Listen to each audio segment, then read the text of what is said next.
안녕하세요. 나지막이 읽는 밤입니다. 오늘은 오스카 와일드의 단편소설 진정한 친구를 준비해왔어요.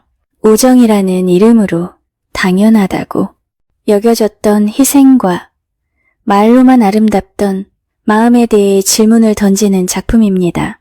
누군가를 위한다는 말이 정말로 무엇을 의미하는지, 진짜 친구란 어떤 모습인지 끝에서야 비로소 드러나게 됩니다.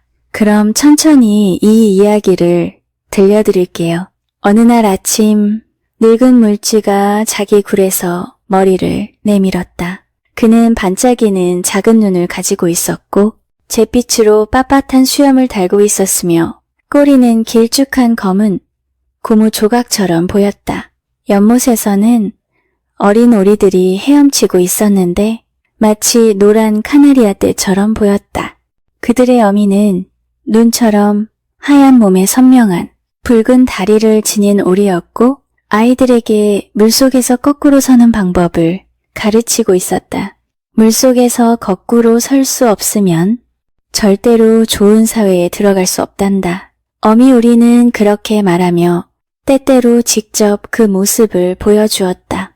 그러나 어린 오리들은 전혀 신경 쓰지 않았다. 너무 어려서 사회에 속한다는 것이 얼마나 큰 이점인지조차 알지 못했기 때문이다. 정말 말 안 듣는 아이들이군. 늙은 물쥐가 소리쳤다. 저런 아이들은 빠뜨려 버려도 마땅해. 그럴 리가요. 오리가 대답했다. 모든 일에는 시작이 필요한 법이고 부모는 아무리 인내해도 지나치지 않아요. 나는 부모의 마음이라는 걸 전혀 모르겠소. 물쥐가 말했다. 나는 가정적인 사람이 아니거든. 사실 나는 한 번도 결혼한 적이 없고 앞으로도 그럴 생각이 없소. 사랑이라는 것도 나름 괜찮긴 하지만 우정은 그보다 훨씬 더 고귀한 것이요. 정말로 말하자면 이 세상에서 헌신적인 우정보다 더 숭고하고 더 희귀한 것은 없다고 생각하오. 그렇다면 말씀 좀 해보세요.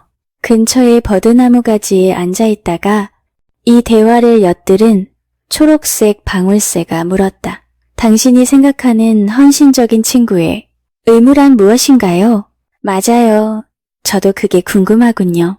오리가 말하며 연못 끝으로 헤엄쳐 가더니 아이들에게 본보기를 보여주려는 듯 다시 물속에서 거꾸로 섰다. 어리석은 질문이군. 물쥐가 외쳤다. 헌신적인 친구라면 당연히 나에게 헌신해야 하지 않겠소. 그럼 그 대가로 당신은 무엇을 해주시나요? 은빛 가지에 매달린 작은 새가 날개를 파닥이며 물었다. 무슨 말을 하는 건지 모르겠군. 물쥐가 대답했다. 이 주제에 대해 이야기를 하나 들려드리죠. 방울새가 말했다. 그 이야기가 나에 관한 건가? 물쥐가 물었다. 그렇다면 나는 기꺼이 듣겠소. 나는 허구 이야기를 무척 좋아하거든. 당신과 무관하다고 할 수는 없지요. 방울새가 대답하며 강가로 내려와 앉더니 이렇게 헌신적인 친구에 대한 이야기를 시작했다. 옛날에 방울새가 말했다. 한스라는 정직한 소년이 있었어요. 그 소년은 아주 뛰어난 인물이었나? 물쥐가 물었다. 아니요. 방울새가 대답했다. 내가 알기로 그는 특별히 뛰어나다고 할 만한 사람은 아니었어요. 다만 마음씨가 아주 고왔고 둥글고 익살맞은 얼굴을 지녔을 뿐이지요. 그는 작은 오두막에서 혼자 살았고 매일 정원에서 일했어요. 그 지역 전체를 통틀어 그의 정원보다 아름다운 곳은 없었죠. 스위트 윌리엄과 월양꽃이 피어 있었고 냉이와 프랑스의 천엽꽃도 자라고 있었어요. 다마스크 장미와 노란 장미, 연보라 크로커스, 금빛과 자줏빛, 제비꽃, 그리고 하얀 제비꽃이 있었지요. 매달 차례를 맞춰 꽃이 피고 또 피면서 언제나 눈으로 보기에도 아름답고 향기로움으로 가득한 곳이었어요. 한스에게는 친구가 많았지만 그 중에서도 가장 헌신적인 친구는 큰 체구의 방앗간 주인 휴였습니다. 실로 그 부유한 방앗간 주인은 한스에게 매우 헌신적인 친구였어요. 정말로 헌신적이어서 한스의 정원 앞을 지나갈 때면 언제나 담 너머로 몸을 기울여 커다란 꽃다발을 꺾어가거나 향긋한 풀을 한 움큼 뜯어가곤 했지요. 과일이 나는 철이면 자두나 체리를 주머니 가득 채워가기도 했어요. 진정한 친구라면 모든 것을 함께 나눠야 한다네. 방앗간 주인은 늘 그렇게 말했고 한스는 고개를 끄덕이며 웃으며 그런 고귀한 생각을 지닌 친구가 있다는 사실이 무척 자랑스러웠어요. 이웃 사람들은 가끔 그 모습이 이상하다고 생각했어요. 그렇게 부유한 방앗간 주인이 밀가루 자루를 수백 개나 쌓아두고 있고 젖을 짜는 소 6마리와 양떼도 거느리고 있으면서 정작 한스에게는 아무것도 주지 않는다는 점이었지요. 하지만 한스는 그런 일에 마음을 쓰지 않았어요. 그에게 가장 큰 기쁨은 방앗간 주인이 늘어놓는 진정한 우정과 이타심에 대한 멋진 이야기들을 듣는 것이었으니까요. 그래서 한스는 정원에서 열심히 일하며 지냈어요. 봄과 여름과 가을 동안은 참으로 행복했지요. 하지만 겨울이 오자 시장에 내다 팔 과일도 꽃도 없게 되었고 추위와 배고픔에 많이 시달려야 했어요. 말린 배 몇 개나 딱딱한 견과류만을 저녁으로 삼은 채 잠자리에 들어야 하는 날도 자주 있었지요. 겨울 동안 한스는 몹시 외로웠어요. 방앗간 주인은 그 계절에는 한 번도 찾아오지 않았거든요. 눈이 녹기 전까지는 한스를 찾아갈 필요가 없네. 방앗간 주인은 아내에게 늘 이렇게 말했어요. 사람이 어려움에 처했을 때는 혼자 두어야 하는 법이지 괜히 찾아가 번거롭게 해서는 안 되는 거야. 적어도 그것이 내가 생각하는 우정이네. 나는 틀림없이 옳다고 생각하네. 그러니 봄이 오면 찾아가겠어. 그때쯤이면 한스가 앵초가 가득 든 큰 바구니를 나에게 줄 테고 그러면 그 아이도 무척 기뻐할 테지. 당신은 정말 남을 배려하는 분이에요. 큰 소나무 장작불 옆에 푹신한 안락의자에 앉아있던 아내가 말했다. 정말로요. 당신이 우정에 대해 이야기하는 걸 듣는 건 참 즐거운 일이에요. 신부님조차도 그렇게 아름다운 말은 하지 못할 거예요. 신부님은 3층짜리 집에 살고 새끼손가락에 금반지까지 끼고 계시잖아요. 아빠, 그럼 한스를 우리 집으로 초대하면 안 돼요? 방앗간 주인의 막내 아들이 물었다. 불쌍한 한스가 어려움에 처해 있다면 제 죽의 반을 나눠주고 제 흰 토끼도 보여주고 싶어요. 정말 어리석은 소리로구나. 방앗간 주인이 소리쳤다. 학교에 보내봤자 도대체 뭘 배우는 건지 모르겠어. 만약 한스가 여기 와서 따뜻한 불과 푸짐한 저녁과 붉은 포도주 통을 본다면 마음에 시기가 생길 수도 있지 않겠니?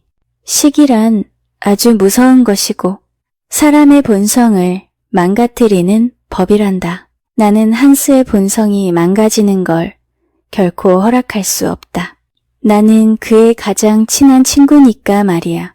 늘 그를 지켜보며 유혹에 빠지지 않게 해야 해. 게다가 한스가 여기 오면 밀가루를 외상으로 달라고 할지도 모르지. 그런데 그건 안 되는 일이야.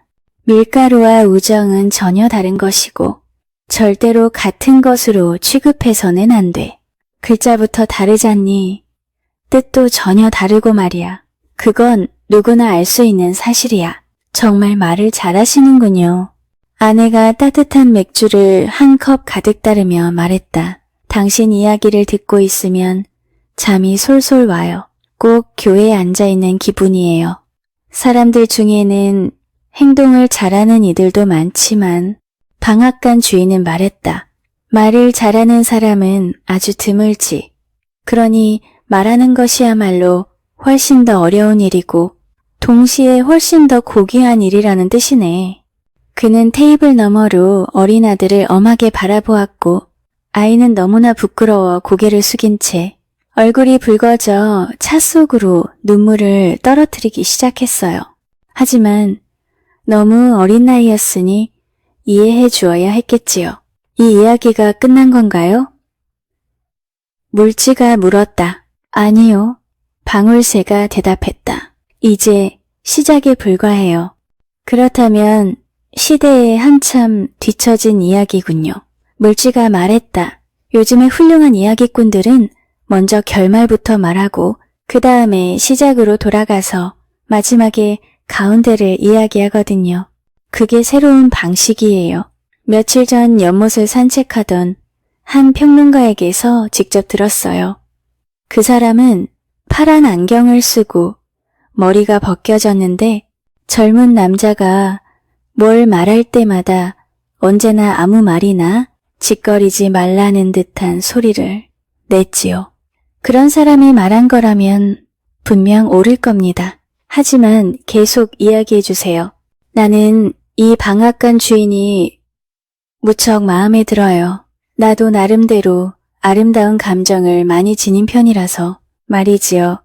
그래서 우리 둘 사이에는 깊은 공감이 있다고 생각해요. 자, 겨울이 지나고 방울새가 말했다. 연노란 별처럼 앵초가 피기 시작하자 방앗간 주인은 아내에게 한스를 찾아가겠다고 말했어요. 당신 정말 마음이 따뜻한 분이에요.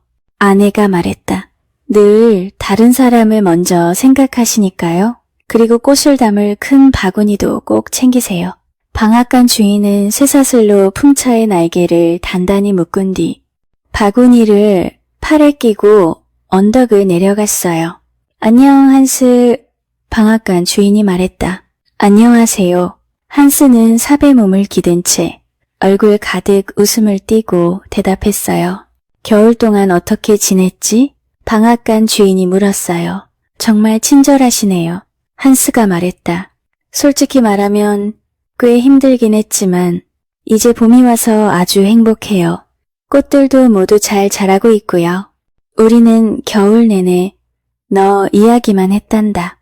방앗간 주인이 말했다. 네가 어떻게 지내는지 늘 궁금했거든. 그렇게 생각해 주셨다니 정말 감사합니다. 한스가 말했다. 혹시 저를 잊으신 건 아닐까 걱정했어요. 한스, 그건 놀라운 일이구나. 방앗간 주인이 말했다. 우정이란 절대로 잊지 않는 법이야. 그게 바로 우정의 아름다움이지. 다만 너는 아직 인생의 시적인 면을 잘 모르는 것 같구나. 그런데 말이야. 네 앵초들은 정말 멋지구나. 정말 예뻐요. 한스가 말했다. 이만큼 많이 피워준 건 제게 큰 행운이에요. 이 꽃들을 시장에 내다 팔아서 시장 관리인의 딸에게 팔고 그 돈으로 외바퀴 수레를 되찾으려고 해요. 외바퀴 수레를 되찾는다고? 설마 그걸 팔았단 말이냐? 방앗간 주인이 외쳤다. 그건 정말 어리석은 짓이야. 사실은요, 한스가 말했다.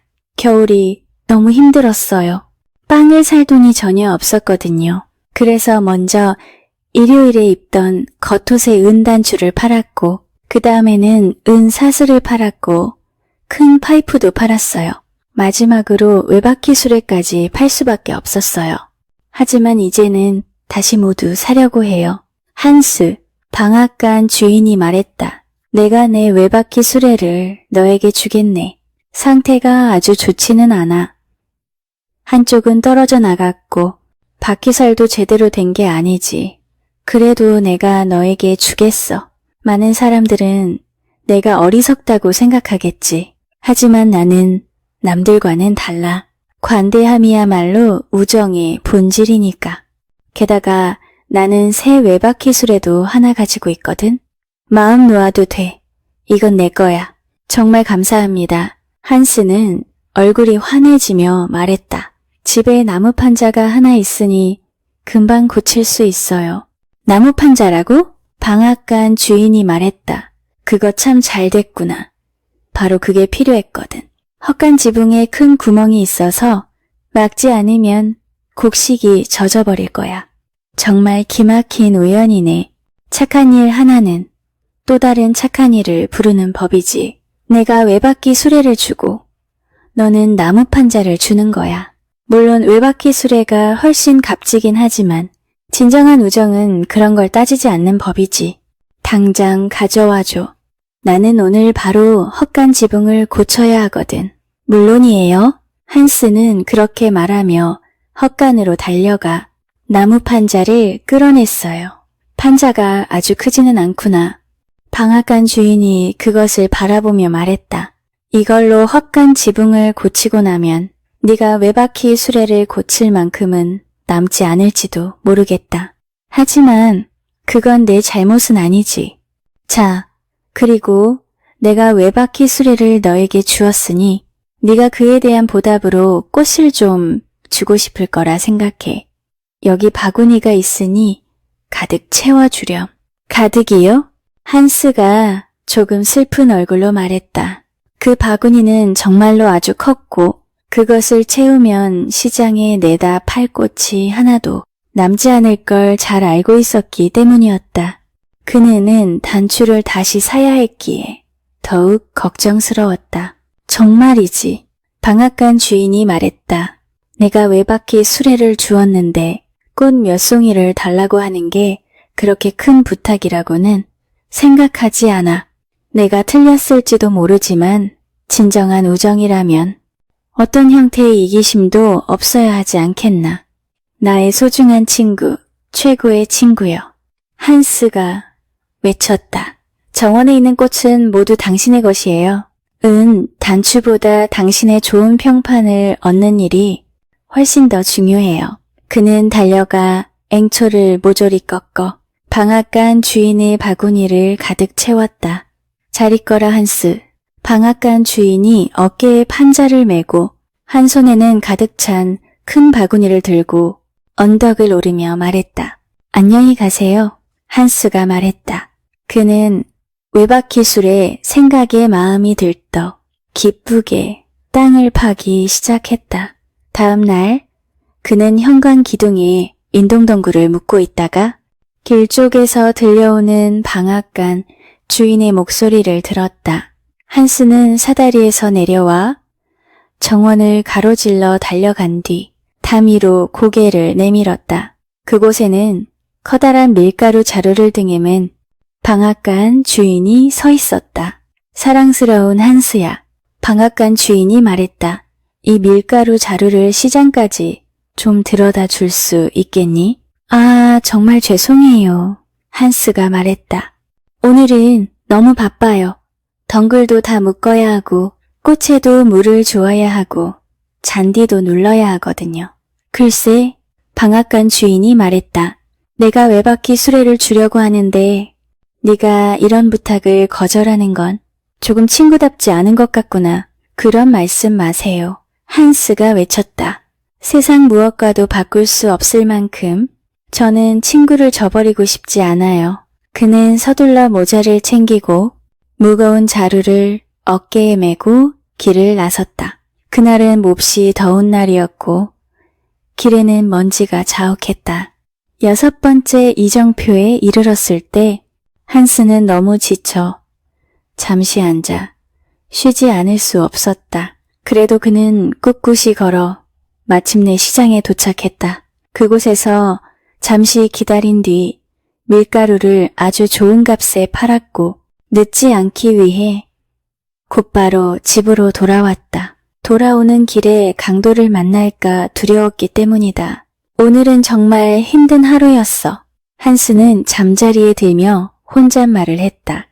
하지만 방앗간 주인의 부탁을 거절하지 않아서 다행이야. 그는 내 최고의 친구니까. 게다가 외바퀴 수레를 주기로 했잖아. 이튿날 이른 아침, 방앗간 주인은 밀가루값의 돈을 가지러 내려왔지만 한스는 너무 피곤해서 아직 잠들어 있었다. 이보게, 방앗간 주인이 말했다. 정말 게으르군. 내가 외바퀴 수레를 주려고 하는데 좀 더 열심히 일할 수는 없는 건가? 게으름은 큰 죄야. 나는 친구들이 게으르거나 느릿한 건 참을 수 없단 말이야. 직설적으로 말해도 괜찮겠지. 물론 친구가 아니라면 이런 말은 하지도 않겠지만 말이야. 하지만 우정이라는 게 도대체 무엇이길래 하고 싶은 말을 똑바로 하지 못한단 말인가. 누구나 듣기 좋은 말은 할 수 있어. 하지만 진정한 친구는 불편한 말도 하고 상대에게 상처를 주는 것도 두려워하지 않아. 그게 오히려 진정으로 돕는 일이라는 걸 알기 때문이지. 정말 죄송해요. 한스가 눈을 비비며 잠자는 모자를 벗고 말했다.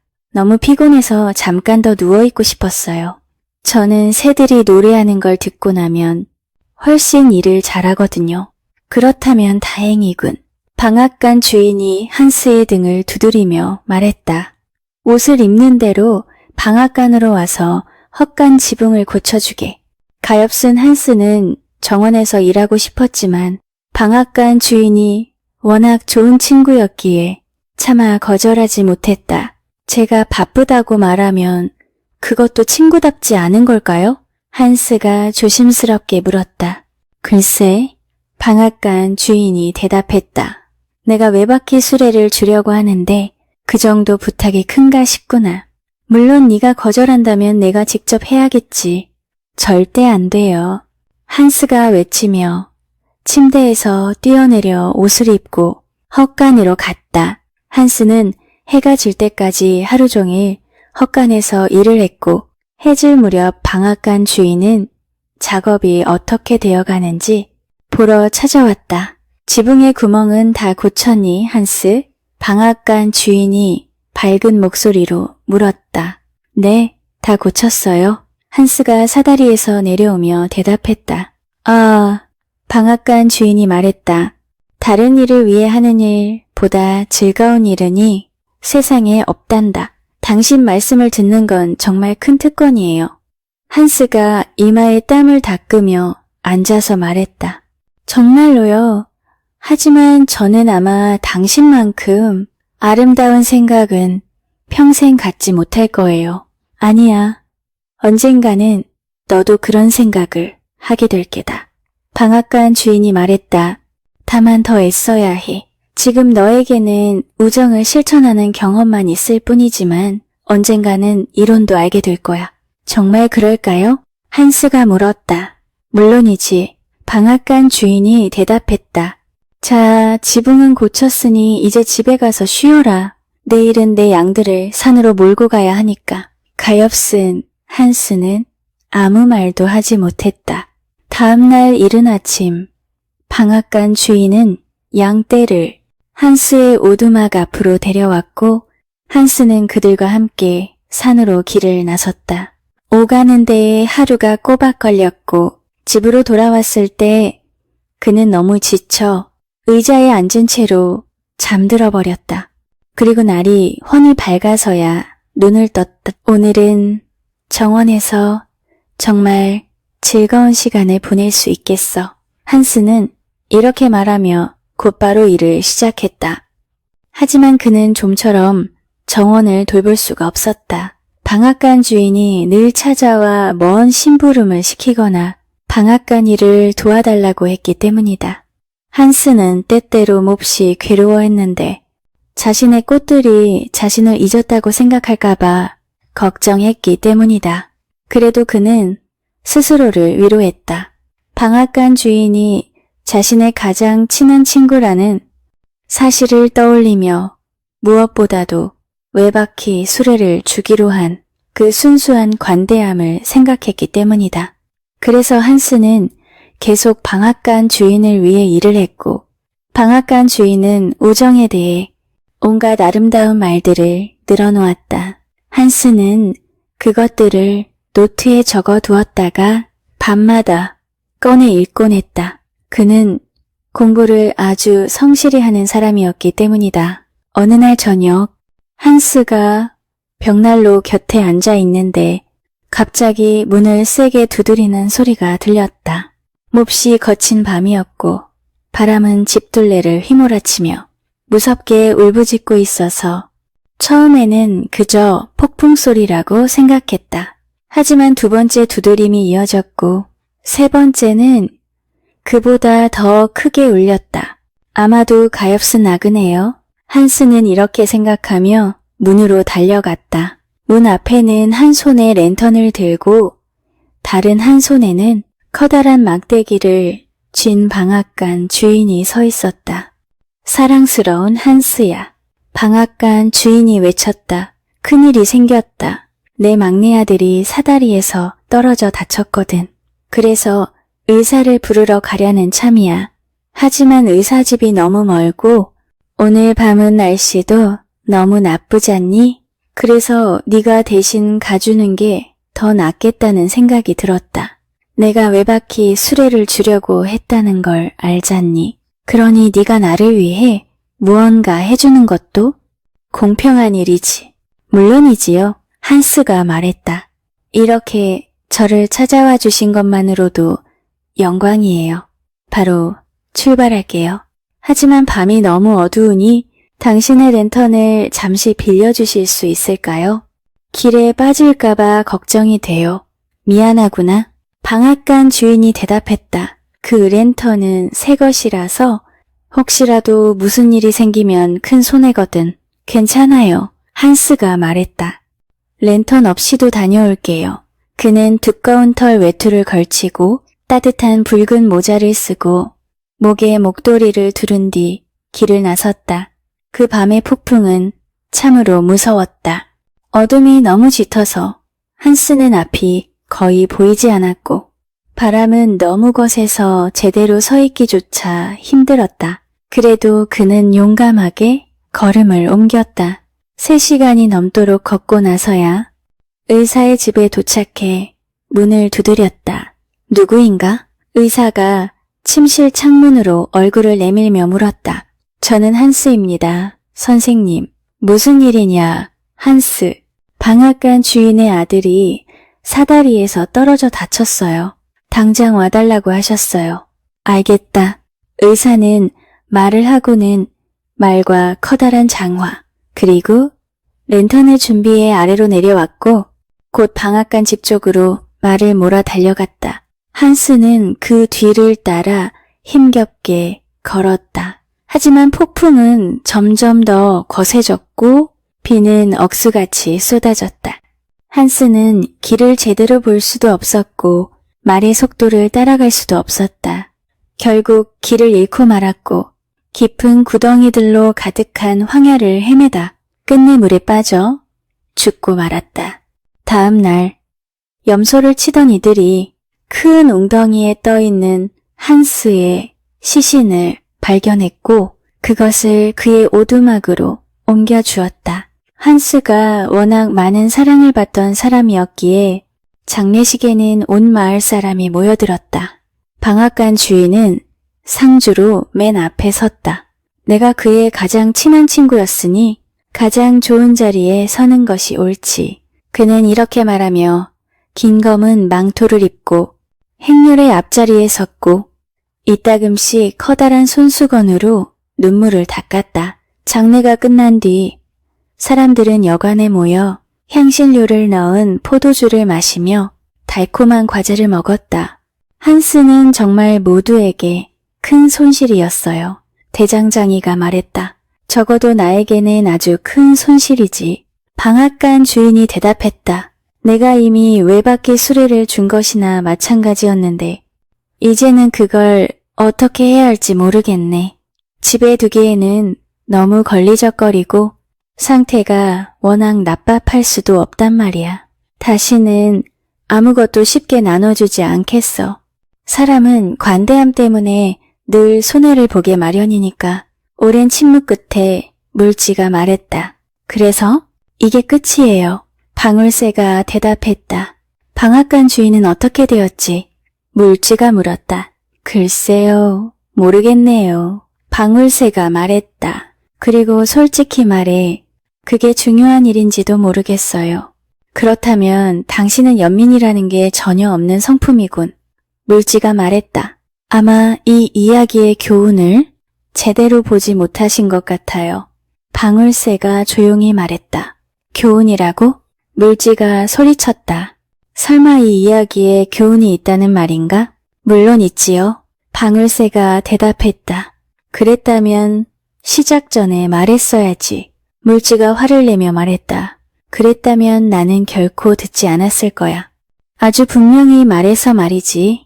그는 큰 소리로 불쾌한 소리를 내고 꼬리를 획 휘두르며 굴 속으로 사라졌다.